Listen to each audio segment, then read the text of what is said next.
A record number of voters cast their ballots early. 40 million COVID cases worldwide and a new way for Norman residents to pay their bills. This is OU Nightly.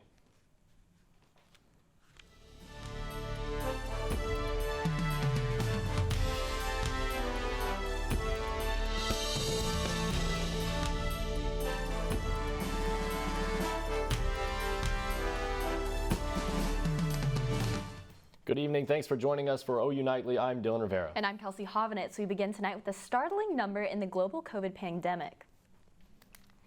The global count of coronavirus cases is now passing 40 million. Cases in the United States have already surpassed 8 million and is averaging 55,000 new cases per day. Even with numbers that high, Dr. Anthony Fauci says a nationwide lockdown is not the way forward. Universal wearing of masks, keeping a distance, avoiding congregate settings. Although region-wide shutdowns are taking place in many European countries, in the U.S., experts say the key is following public health guidelines and avoiding groups of 10 or more people at a time. And while Dr. Fauci was making that statement and addressing the National Academy of Medicine, President Trump had some harsh words about his guidance during the COVID pandemic. During a conference call with his campaign staff this morning, NPR reports that the president called the government's top infectious disease expert a disaster. When asked about his comments later in the day, the president offered a toned-down response. Sometimes he says things that are a little bit off and they get built up, unfortunately, but he's a nice guy. I like him, but he's called a lot of bad calls. Those on the call say Trump also added that people don't want to hear about the pandemic and are saying just leave us alone to public health experts. Looking at Oklahoma's COVID-19 numbers, as of today, the Oklahoma State Health Department says that there are over 100,000 total cases with 14,533 active cases and 1,173 total deaths. The city of Norman reports almost 4,000 total cases with 19 new cases and 42 total deaths. And the University of Oklahoma reports 362 faculty, students, and staff in isolation, with 71 positive cases, 45 with symptoms, and 196 exposed to COVID-19. And a cold start to the day this morning, and now there's a chance of snow for parts of Oklahoma. Thomas Schmidt is tracking it for us. He joins us with a first look at the forecast. Thomas? Well, that's right. You guys are exactly right, Kelsey, Dylan. There is going to be, we are looking at some much colder weather coming in for the middle of next week, just ahead of your Halloween. Could see the first freeze and some snow for some folks in Oklahoma. But taking a live look outside right now, 58 degrees here in Norman, and Idabel down in southeastern Oklahoma still hanging on to a 72. So we are fairly warmer and fairly above that 32-degree mark we could be seeing coming up next week. So we did see some showers across the state yesterday, and now those are long gone into eastern Oklahoma, out into Arkansas. And looking ahead, we are seeing the 80s going to be returning, and we're also tracking a second cold front coming through. And yes, I hear you, snow is possible for next week just ahead of Halloween. I'll have the latest for you coming up in just a bit. Dylan, Kelsey, back to you. Thank you, Thomas. A record number of early votes has shown us that the 2020 election is going to look a lot different for previous elections. Kaitlyn Deggs joins us in the News Center with that story and the rest of today's headlines from around the world. Nearly 30 million Americans headed to the polls to cast early ballots for this year's presidential election. This number is 6 times higher than it was at this point during the 2016 election. Texas leads the country with more than 4 million votes already cast, and California and Florida are close behind. Democrats have cast 50% of early votes compared with 36% cast by Republicans. And Democrats and Republicans are working to reach an agreement on an economic stimulus package. This comes after Nancy Pelosi set a deadline for tomorrow in order for lawmakers to have enough time to pass the bill before the election. Congress last passed a stimulus bill in March, but many of its provisions have since expired. Democrats are looking for $2.2 trillion in funding, while the White House proposed $1.8 trillion. And the U.S. charges 6 Russian intelligence officers in connection with worldwide cyber attacks. December of 2015 and 2016, the conspirators launched destructive malware attacks against the electric power grid in the Ukraine. These were the first reported destructive malware attacks against the control systems. The team was designed to direct attention away from investigations into the Kremlin. Dylan and Kelsey, back to you. Thank you, Kaitlyn. Over the weekend, thousands marched across D.C. in protest for women's rights. Emma Sears has the story in Washington.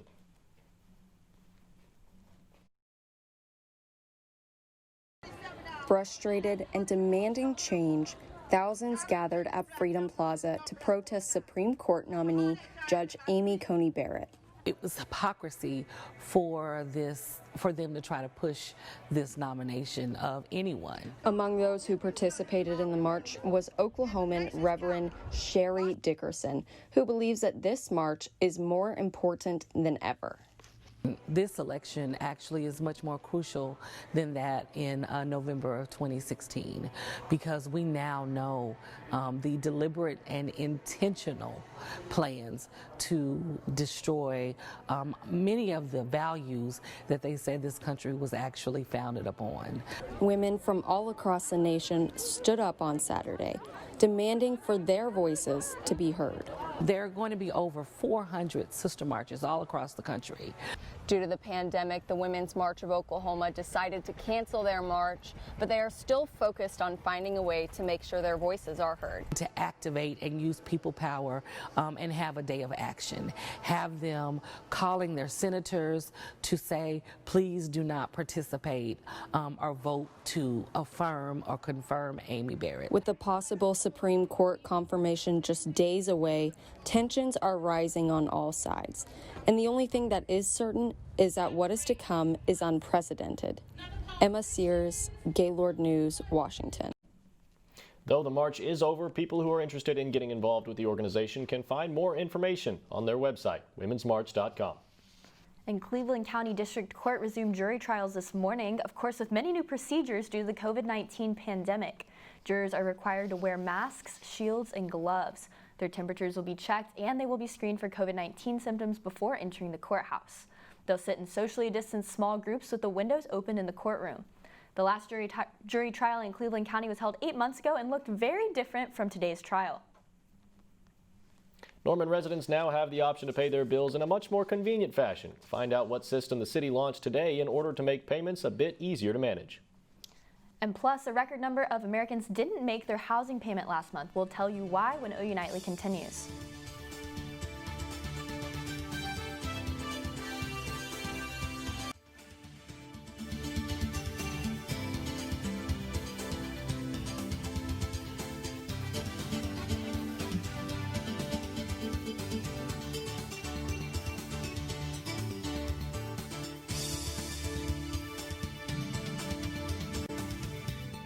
For Norman residents, paying your water bill is about to get a whole lot easier. Today, the City of Norman is launching a new utility billing portal to make the process of paying bills more user-friendly. Citizens will still have the option to pay their bills in person at the municipal building. The billing portal aims to be a convenient alternative option by offering payment methods online, over the phone, or by auto-pay scheduling. To register to pay your utility bill online, visit normanok.gov/utilitybilling. And COVID-19 has taken a toll on many businesses, and as a result, many Americans' paychecks. Madisyn Lewis joins us with Money Matters. Madisyn, we're really starting to see that impact on many Americans.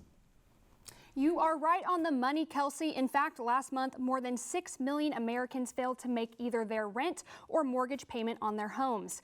These missed payments are largely to blame on the economic impacts of the COVID-19 pandemic. However, the Trump administration recently put a moratorium on evictions for Americans making less than $99,000 a year, but that is set to expire on December 31st. The policy does not necessarily erase late fees, which could make the total bill due even more than regular monthly payments.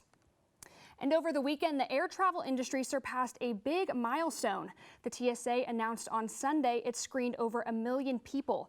This is the first time since the start of the pandemic that screenings have hit that mark.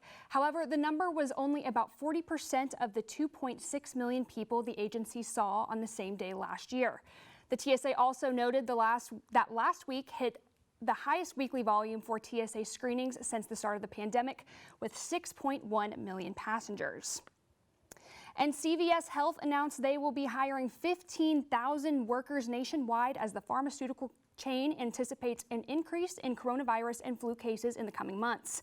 According to the company, approximately 10,000 of the new positions will be full-time and part-time licensed pharmacy technicians to help give COVID-19 tests, process prescriptions, and give medications. CVS is also looking to hire several thousand work-from-home customer service rep positions.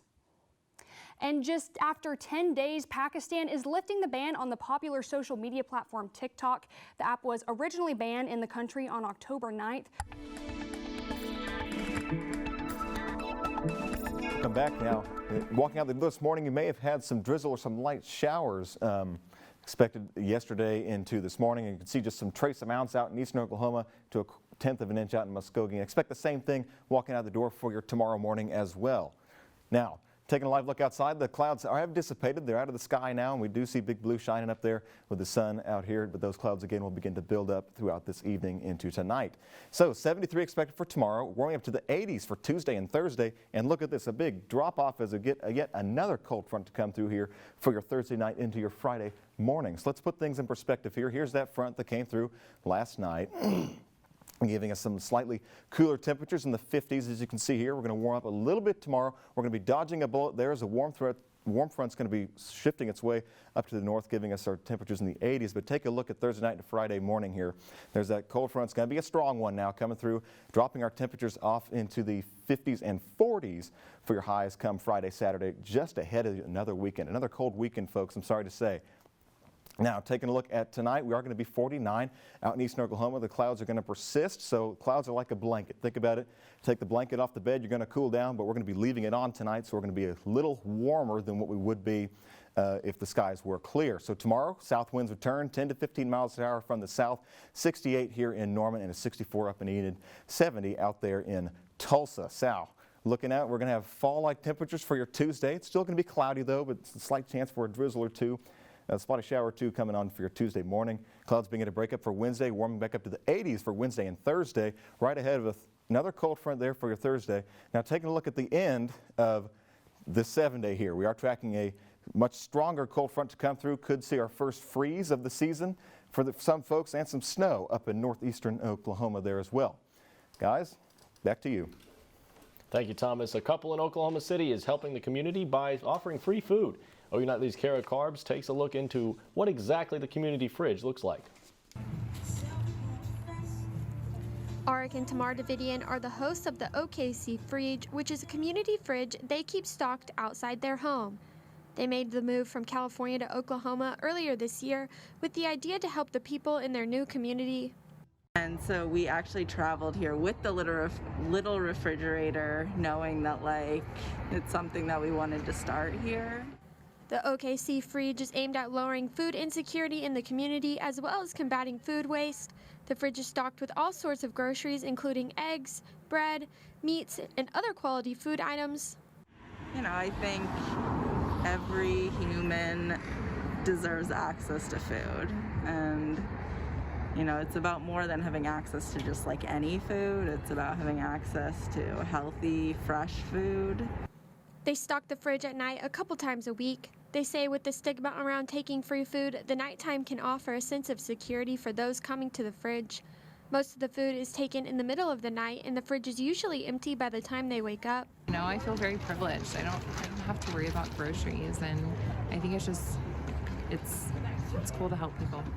Their ideal placement of the fridge would be outside a business instead of their home, so it would be more accessible to a larger group of people. The fridge is stocked with food donations from Trader Joe's that would have otherwise been thrown away. Karbs, OU Nightly. You can find out when the fridge is stocked and where it's located on the OKC Fridge Facebook page. And two former OU's teammates square off tonight on Monday Night Football from Jerry World in Arlington, Texas. That's right, and their former head coach Lincoln Riley has some interesting things to say about the current Sooner quarterback situation. Madisyn Daddario joined us in sports with more. A former Sooner who was Rookie of the Year will face his buddy who would love to win the same award. And don't panic, Spencer fans, your man isn't going to the bench, and you don't go anywhere. Sports is next.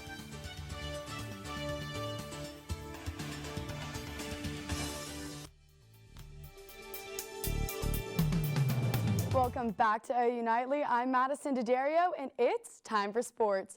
After QB1 Spencer Rattler was pulled for nearly a whole quarter against Texas 2 weekends ago, some Sooner fans are wondering if we will see him start in Fort Worth this weekend.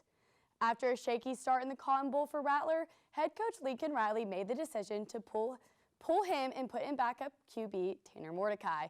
Mordecai stepping in during the second quarter gave Rattler time to ease his nerves and does not necessarily mean that we will be seeing a new starting quarterback against TCU on Saturday.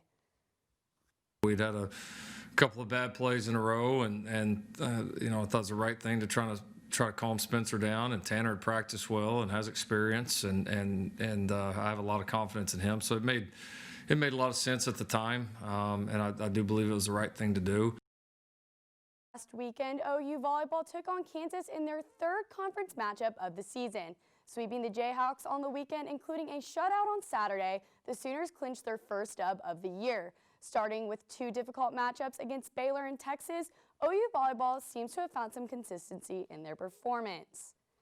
And for more OU sports news, check out our student-produced Sooner Sports Pad show tonight at 7:30 on Fox Sports Oklahoma. Standout Sooner golfer Quade Cummins joins the team via Zoom to talk about how this year's squad is shaping up. Thanks to COVID-19, a bizarre baseball season is wrapping up. Coming back from a 3-1 deficit in the NLCS championship, the LA Dodgers are headed to the World Series. In a dramatic Game 7, the Dodgers took the game 4-3 and the series 4-3. And this is the 14th time in MLB history that a team has been able to come back from a 3-1 deficit to win the series. The Dodgers will take on the Rays in Game 1 of the World Series tomorrow night. It was a bad night for Green Bay after Aaron Rodgers and the Packers fell to Tom Brady and the Buccaneers. The Buccaneers came back early from a 10-point deficit against the Packers. After being up 10-0, the Packers were shut out by the Buccaneers for the remainder of the game, which ended in a 38-10 Buccaneer win. And two former Sooners will reunite for the first time in the NFL tonight, this time on opposite ends of the field. CeeDee Lamb and Kyler Murray will match up tonight in Dallas as the Cowboys take on the Cardinals. Though not his home stadium, Murray knows Dallas all too well as he remains undefeated in AT&T Stadium through high school, college, and now professional. The two will face off at 7:15 tonight. In Jacksonville Jags, John Brown made his first regulation field goal ever yesterday. He was a soccer player in college and made the Jags as their fifth kicker. After going through their previous four, the Jags were desperate, calling in Brown to get the job done. Brown answered making the field goal, which also makes him the fifth Jags player in 5 straight games to attempt a kick. You always hear that you should try a little bit of everything in your sport so you know what you're best at, but I wouldn't necessarily think that would apply to the big dogs in the NFL. Back to you guys. Well, thanks, Madisyn. Well, then a little piece of history was found in Peru recently. Find out what these Peruvian architects discovered straight ahead on OU Nightly.